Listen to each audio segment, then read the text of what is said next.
Describe your character of Marion Cunningham. People say that Marion Cunningham was sort of ditzy. She wasn't ditzy at all. What it was is like many women, she has many things on her mind. She's thinking of so many different things that it looks like she doesn't know what she's thinking about. But it's because she's way ahead of everybody and she's running them all. So what I discovered, sometimes I wouldn't have a joke. What I learned from Gary Marshall was to change tempo or get a sudden idea, a quick thought, and then that will make it appear to be funny. So I liked the idea that out of this sedate, controlled woman, up comes some quick thing. And the mind is the fastest computer in the world. You don't have to think of something. The mind can spurt out a new idea or a new change of rhythm, and then that's funny.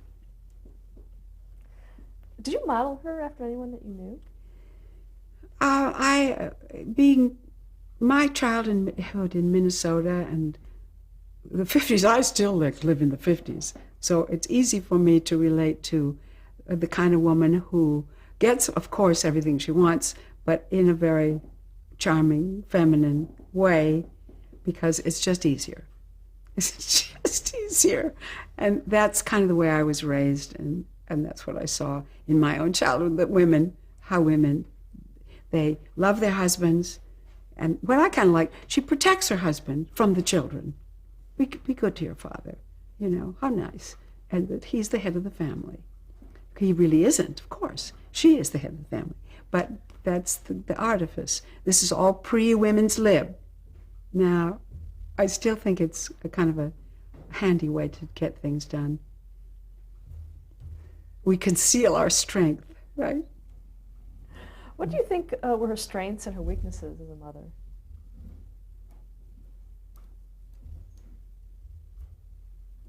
I don't understand the question very much. As a mother, what were her strengths in terms of the character? The 50s mother was so wonderful in that she didn't work. Here I am, career woman myself. I would have gone insane if I hadn't worked. Excepting that actresses have a lot of spare time. So we had time to be in the PTA and to be working with our children. I think our culture is lost a lot by not having women in the home. And like people would say, I love that scene where you made the little cookies and put little faces on them with the little raisins, and scenes where we're all playing Monopoly and play the piano and we're all standing around. That coziness of a home, somebody has to run that. And if everybody's working, we've lost that. And that's a shame. How did that compare to actual life in the 70s at the time? Well, my actual life, I would come home from rehearsal. I was divorced, the breadwinner, stand in the front door, scream at the top of my lungs, saying, out, out, everybody out! And little children would run to their own homes. And my own children would read every Happy Day script and critique it for me. They were just like 2 years younger than my son Jim and Ellen, and so they thought I was very crabby, because at work I was so sweet. I'd used up all my sweetness. So my life was totally different from, I would go and play house on Happy Days. How much input did you have into the character? It's interesting. You want to have input as an actor, but you don't very often. I'll tell you who, I thought Tom helped a lot. He would come up with buttons, end of a joke. We'd be needing a little quirk of a joke. Tom was very good at coming up with things like that. I never thought I came up with anything, although Ron Howard would say to me, Marion, you really slip through the cracks, which was a compliment, because we're like a family. You're making this thing together. And it's, I would see that everything worked and that everybody got along, and get what I needed just by slipping through the cracks. I didn't assert myself a lot, but Joni and I, little Aaron Marion and I, would get what we needed. How did the character of Marion Cunningham change over the course of the series? I think that as I showed the writers how that I could be funny and spirited, my part would get richer, and like I'm making some lovely sauce or something, have a little wine in it, and then a little more wine in it, and a little more wine in it, one of those. And they would say, now Marion comes down and she's going to do a belly dance for Howard to brighten up her marriage. I would think, nobody asks me if I can do this. Now, okay, so now I get this little costume and the little bells, and I had to come down and do this belly dance. And then they would write that we would all do a musical. They didn't ask, can you sing? Now we are singing. And that's the wonder of it. It's just a great variety of stuff you get to do.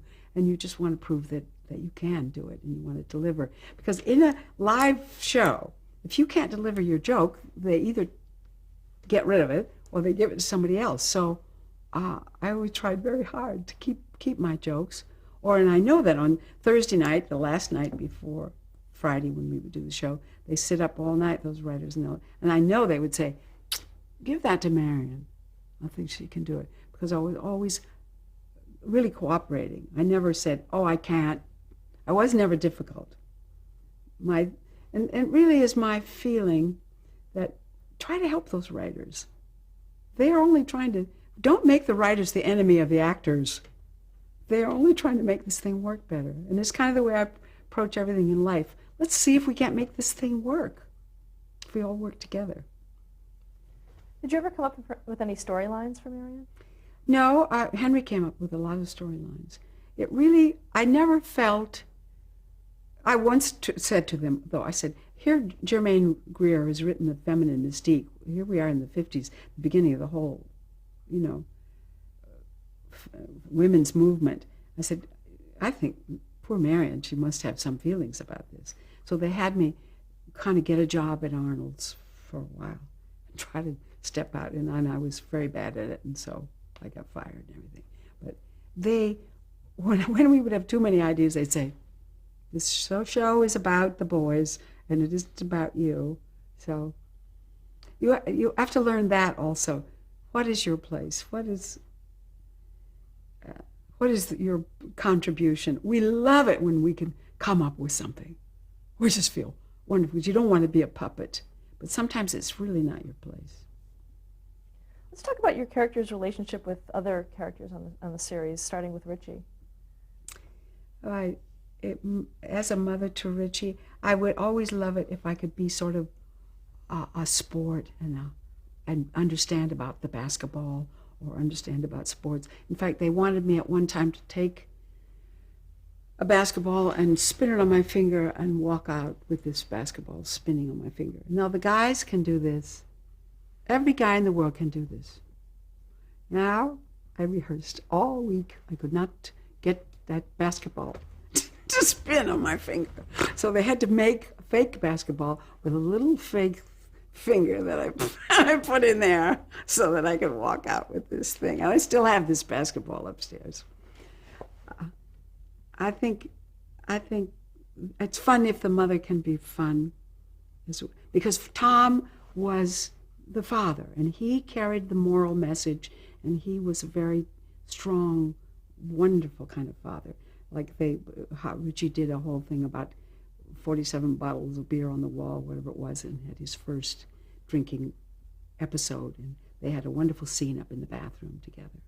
And I, as a young mother whose son was like 2 years younger, I thought, look how graciously they've handled this event of life that happens to all of us when your son comes home drunk for the first time. And I thought how kindly and how humanely they've handled that. And I had a scene with Joni where I was to tell her the facts of life. And I've forgotten all the lines now. It was just terribly funny. I never told her anything. I just fumbled my way through, and she was way ahead of me, and I have had such a wonderful relationship with the Fonz, whom I called Arthur, and like he would put his head on my shoulder. And we have this wonderful bit of film that ABC has, and they've used it a lot, on some of their conventions, where we would put film in the camera all the time. Jerry Paris, the great Jerry Paris, who directed all our shows. We did a lot of playing on the set, not wasting time, just this playful mood all the time.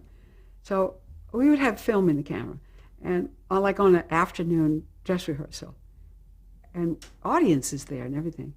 And we planned this little thing, and the Fonz is helping me on with my coat.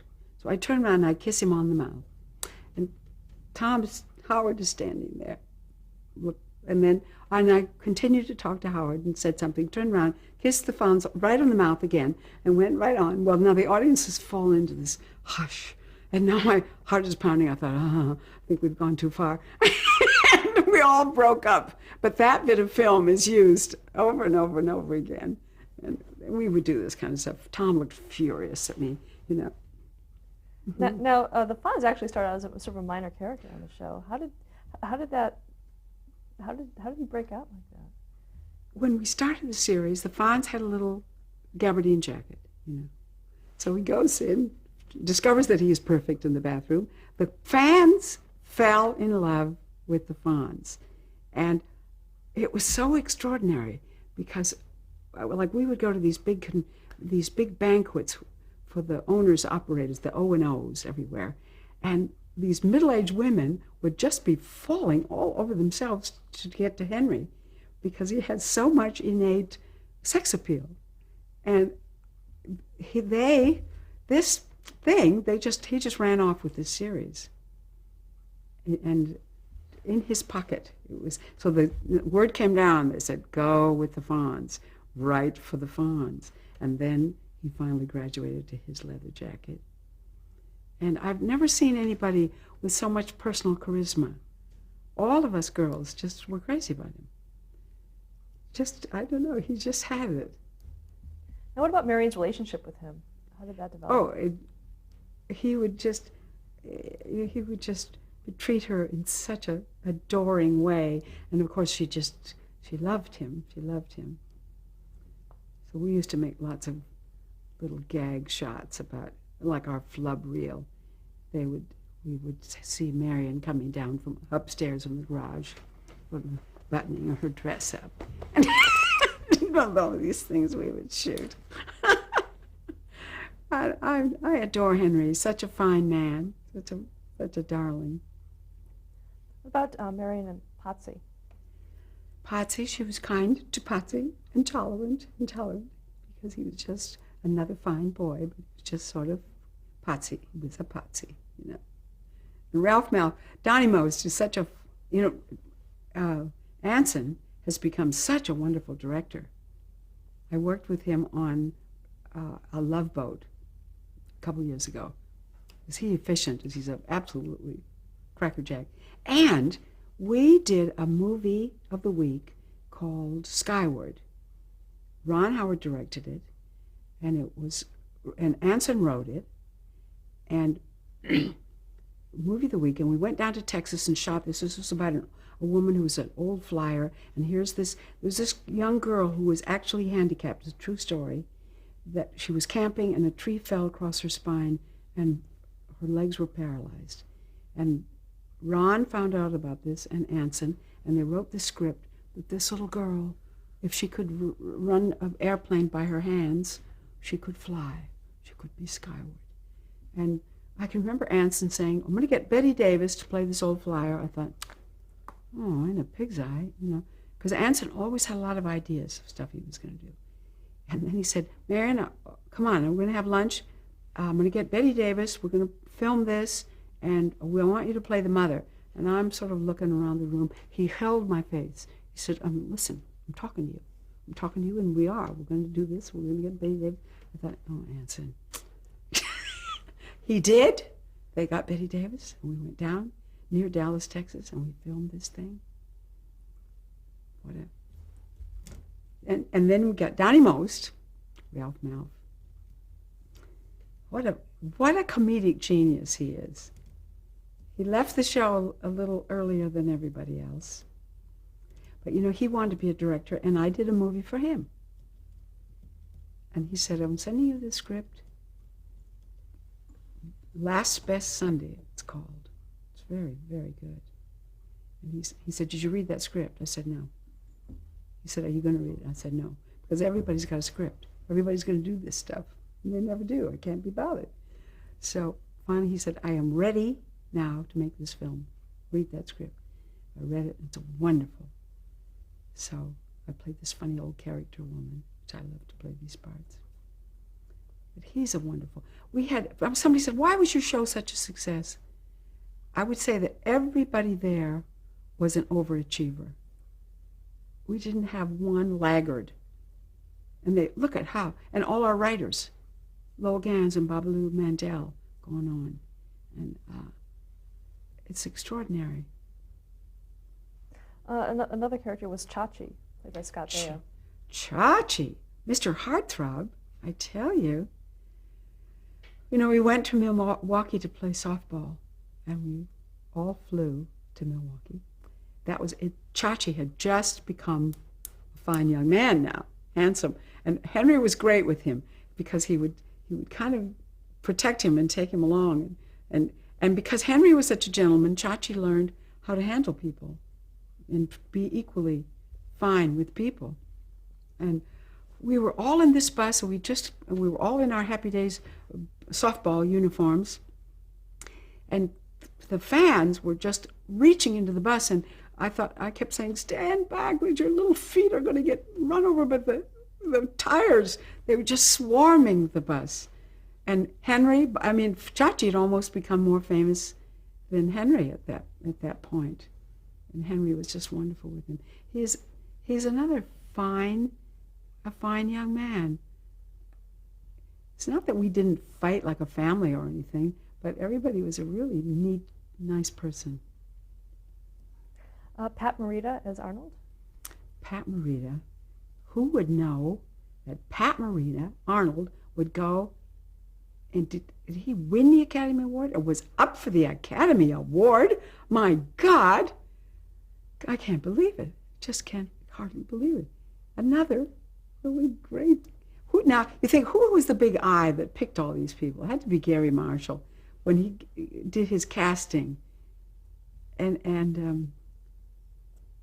Al Molinari, another very funny, wonderful guy. And the script would just say, Al does his thing. They just let him loose. Let him loose in there. Let him go. A lot of really talented people. And Tom Bosley. Tom Bosley, my dear Tom Bosley. You know, he'd come from Broadway as a very young man, like about 26 years old. He wins the Tony on Broadway as Fiorello. People who saw that never got over it. He was such an anchor. He was such an anchor to our show. He's a very strong presence and a very, very smart guy.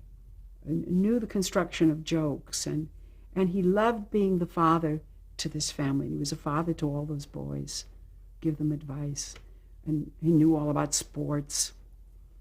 So he could talk sports forever, those guys. And I loved acting with Tom because it would be his reaction to something I said that would make it funny. Like it's the Burns and Allen kind of thing. It's because I wouldn't particularly have a joke, but I would say something and then his reaction would be, it's perfect. Erin Moran as Joni. Erin Moran, my darling daughter, and we're still very, very close. I talk to her a lot. And she used to come in my room, especially on Friday on show night, because then we'd have to all stick together because we were waiting to do the show. But we might have an hour we just finished dinner, we're now waiting and we're getting ready. She would come in and we'd talk about life. And it was interesting for me to talk about life with her because she was just like 2 or 3 years older than my own daughter. So things that she was going through, I could learn. I could learn from her about things. And I had this little dressing room and I had this little table that I put a little tablecloth, and I would have tea in there, and we would be cozy in there, and we would be talking about life, serious things, and then we'd forget that, in about 2 minutes we're going to have to do the show. But I'm very, very fond of her and very close to her. fame affect the young cast of the series? I think fame is tough, and I think it was tough on Erin because she'd been acting since she was about 5, and I think what happened in her case was that her family sort of disintegrated around her. Whereas Ron Howard's parents were like rocks and stayed the same fine people. They didn't get sucked into show business anyway. So that he always had a father up there quietly watching, and his wonderful mother to advise him, but not jump into the scene. Whereas Erin's parents seemed to be a little bit swept away with all of this. So Erin was like the boss of the family. And so she would be the breadwinner and try to have to hold everything together. And these kids are sent to school and then back to the set and then to school, back to the set. So by the time Erin would come back to the set, we were in the midst of a big joke, or we had worked out something that she would have to quickly look to see quickly what it was that she had to fit into. Double responsibility for her. And I think what happens is a kid like that gets tired. If their family is not holding up well, they get tired and angry. Then they make the wrong choices themselves. They don't have good role models. So I really say to people, don't put your kids in this show business. It's not good for your family. The other siblings watch this, they think, this looks great. I think I'll be an actor. It's not easy. And it's not permanent. And without really good guidance, it doesn't work. I can name one, Ron Howard. Name me some more that have survived. You can't. You can't name them. And I say it's mostly because the family will disintegrate around you. Erin's back on track now, doing a lot of musicals and things, and it's a tough price to pay, I think. Talk a little bit about Gary Marshall and his working style on the show. Gary Marshall, he would call it Camp Marshall Mount. Camp Marshall Mount. He'd say that mostly it's about being in camp here, You never felt the pressure that we must succeed, even though we were like number 1 for a couple of years. And we would certainly watch the ratings because we were number 1. We wanted to stay number 1. But you never got that from Gary. I can remember him coming in, standing in my doorway and saying, "That joke isn't working for you, is it? I'll fix it. I'll fix it." In other words, he would never say to me, "You be funnier." So he'd take a joke, turn it inside out, and then it goes boom, boom, boom. There's ba-bum. Any idiot could get the joke. It's set up. And on Thursday night, he would hire all these old writers that had helped him, all comedy writers, as punch-up guys. So Thursday night, for the last run-through before Friday, you'd see those guys up there. And they'd say, "That's funny. Yeah, that's funny." We'd think, "Would you laugh out loud?" So we would know, this is okay. And they would stay late that night and tweak those jokes. And in a way, Gary did that for them. He hired them because they're very valuable little guys. And I thought, isn't he smart? How else did he work as a producer? Well, he seemed to, I would say, delegate well. He'd get a bunch of writers. He'd get these young kids to write. So he's got these older writers here and these young guys here. I don't know if they were all paid even. They probably were. But he would trust them. A great deal of trust. And always a feeling of trust around there. So there's no panicking. Then he had the great Jerry Paris, who directed almost all of them. And he was a wonderful, mad genius. We'd say, "Did you take your lithium today?" "You didn't, did you?" We could tell. He'd be off. So, but he was brilliant and wonderful. So this children at play was kind of the feeling. And Jerry Paris would make so many mistakes that if you made a mistake, It was very minor compared to what Jerry had already made. So that kind of, and if you go on a set where everybody is very rigid and nobody can make a mistake, it's very tense. This was not tense because it was kind of, when I watch the shows now, they're orderly, they're smooth, the timing is good, they move along. I think if you were to come in there on a Thursday, you'd think, this is never going to happen. So somebody knew exactly what they were doing. What kind of things would Jerry Paris do that you were talking about? He was so bad. He was so bad. He would say that all the kids would be gathered in Arnold's, you know. He'd say, oh, ugly, ugly, get her out of there. Get somebody prettier in there. We'd all think, oh, jeez, how can you be so bad? I mean, he's like he had no editor. Whatever he thought of, he would say. And we were always cleaning up after him because but if he got a great idea, he would go with that idea. So there was this sort of freewheeling, and yet he was a very kind person. One time, I had like a sty on my eye, and it was showing on the film. He stopped everything. He said, I'm taking you to the doctor. I'm taking you. I said, no, Jerry, I'm fine. I'm fine. No. And then he gets on the phone and he calls up the doctor. He says, it's a terrible emergency. Terrible. We would make up a story. We're terrible. We have to come in right away. I said, this is very serious. I don't think, Terry, this is a little tiny thing. So then he said, now you follow me in my car. And he drives, and this is during the middle of the day, drives like a bat out of hell, stops at the red light, stops. He jumps out of his car. He runs back to see how I am, runs back into the thing. We get there, go crashing into this doctor's office like this is, So then he comes in. And I said, Jerry, I'm fine. The doctor put the thing over my face, and he's going to fix it. And Jerry sat there, stroked my ankle through the whole thing. And I thought, he should have been a doctor. This guy, he loves a crisis. He loves a crisis.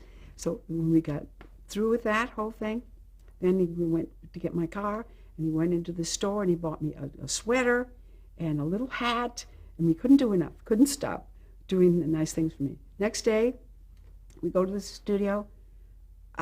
He doesn't shut up about what he did for me. I said, I'm going to hear about this the rest of my life. But just to show you, I just can't tell you how many stories. And when we're together, we just can't stop doing Jerry Paris stories. Did he give you any advice about playing Marion? No. In fact, if I ever had a question, he would say, no, we're telling stories. We're telling jokes. I think, oh.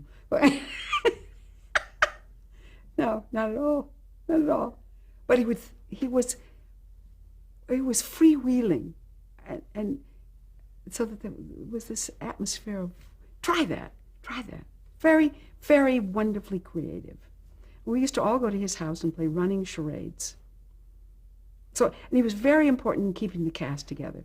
And he would, when we had our ball games, he would be on that megaphone. In fact, he would be on that megaphone with the audience till finally the studio would say, you cannot be on the megaphone anymore. Like, a bunch of Japanese executives came. I forget exactly what he said, but something terrible about the Japanese. Pearl Harbor and everything, So we said, oh, he cannot have the megaphone anymore. He was reprimanded for a while. But if he thought of something funny, or if we had, we went and did something with some blind people. Actually, let's stop there to change the tape.